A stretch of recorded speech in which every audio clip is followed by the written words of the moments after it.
ठाकरे विरुद्ध मोहित कंबोज संघर्ष संपलाय का अशा चर्चा आता सुरू झाल्या। कारण भाजपचे नेते मोहित कंबोज यांच्या मुलीच्या वाढदिवसाला शिवसेना उद्धव बाळासाहेब ठाकरे पक्षाचे आमदार आदित्य ठाकरेंनी हजेरी लावली। यानंतर आता यावरून उलटसुलट चर्चा सुरू झाल्यात। मात्र खासदार संजय राऊत आणि सुप्रिया सुळे यांनी आदित्य ठाकरेंची पाठराखण केली आहे, तर भाजपाचे माध्यम प्रमुख नवनाथ बन यांनी राजकीय संस्कृती या वक्तव्यावरून राऊतांना लक्ष्य केलं। दुसरीकडे शिवसेना नेते आणि सामाजिक न्यायमंत्री संजय शिरसाट यांनी भाजपशी जवळीक साधण्याचा प्रयत्न असल्याचा हल्लाबोल केलेला आहे।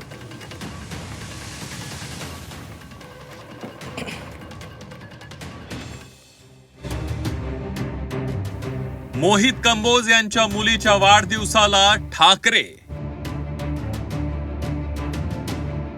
ठाकरेंच्या हजेरीवरून शिवसेनेची टोलेबाजी।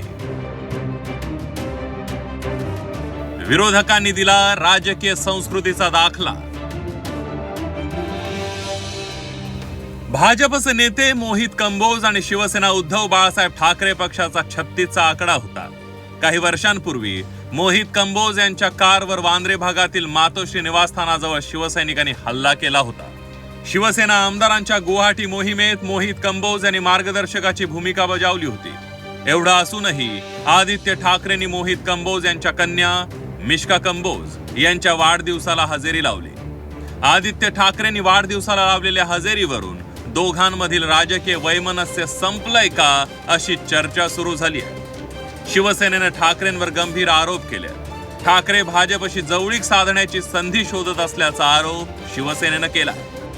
गोरगरीब जनतेच्या सुखदुःखामध्ये न जाणाऱ्या आणि उच्चभ्रू लोकांच्या लग्न पार्ट्या, मुंजी, वाढदिवस यांना जातीने जाऊन हजेरी लावणाऱ्या आदित्य ठाकरे हे आता भारतीय जनता पार्टीच्या जवळीक साधण्याचा प्रयत्न करत आहेत। हे याच्यातून सिद्ध होते, तेव्हा अशा लोकांपासून जनतेने सावध राहिलं पाहिजे। सार्वजनिक कार्यक्रमामध्ये कुणाचा मंगल कार्यक्रम असेल किंवा एखाद्याचा दुःखद काही घटना असेल, गेलं पाहिजे हे राजकारणातलं अलिखित संकेत असतात। म्हणून आदित्य गेल्याचं काही वाईट नाही, परंतु मनामध्ये त्यांच्या काय चाललंय हे जर पाहिलं तर मला असं वाटतं की जे बेछूट आरोप करत होते म्हणजे लिमिटच्या बाहेर, ते आता त्या लग्नाला जाण्यामागचं कारण आहे की त्यांना भाजपकडं अप्रोच होण्याचा ते शोधत आहेत आणि म्हणून ते आज मनोज त्या कुंभोजच्या कार्यक्रमामध्ये गेले होते।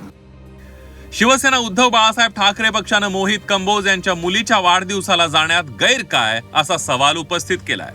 ही महाराष्ट्राची राजकीय संस्कृती असल्याचा दाखला त्यांनी दिलाय।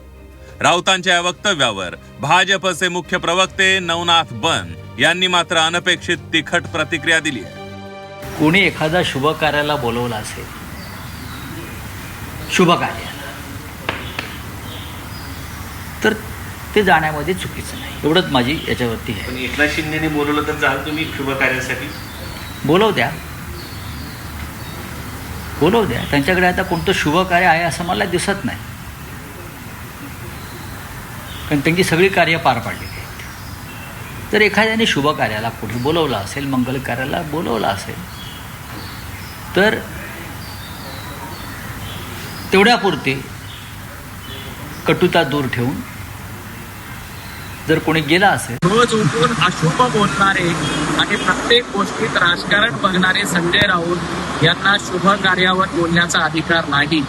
मोहित कंबोज यांच्या मुलीच्या वाढदिवसाला कोण कोण गेलं याच्यावर बोलण्याचा अधिकार खरंच संजय राऊतांना आहे का?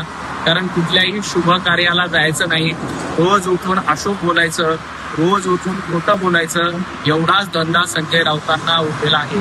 महाराष्ट्राची राजकीय संस्कृती, महाराष्ट्राची परंपरा याच्याशी संजय राऊतांचं काहीही देणं घेणं नाही। कारण अशुभ बोलणं आणि असत्य बोलणं एवढंच संजय राऊतांचं काम उरलेलं आहे। राष्ट्रवादी शरद पवार पक्षाच्या खासदार सुप्रिया सुळे यांनी ही आदित्य ठाकरेंची पाठराखण केली आहे। राजकीय मतभेद बाजूला ठेवून कौटुंबिक कार्यक्रमाला जाण्यात गैर काय असं सुप्रिया सुळे म्हणाले। मला असं वाटतं तुमची थोडीशी गल्लत होते। राजकीय विषय आणि कौटुंबिक समारंभ हे दोन वेगळे असतात। कुणाच्या तरी लेकीच्या वाढदिवसाला कोणी गेलं त्याच्यात गैर काय? ते राजकीय मतभेद हे का झालेलं असतील? हीच तर महाराष्ट्राची संस्कृती आहे। मोहित कंबोज यांचं राजकीय वजन गेल्या 3 वर्षात वाढलंय. या वाढलेल्या वजनामुळेच अनंत अंबानींपासून महाराष्ट्रातील अनेक उद्योगपती आणि राजकारणी वेळात वेळ काढून त्यांच्या मुलीच्या वाढदिवसाला गेले. सध्याची राजकीय परिस्थिती पाहता ठाकरेंनी ही लवचिक भूमिका स्वीकारून राजकीय वादाला मुठमाती दिली असावी असं मानण्यास हरकत नाही. ब्युरो रिपोर्ट, झी 24 तास, मुंबई.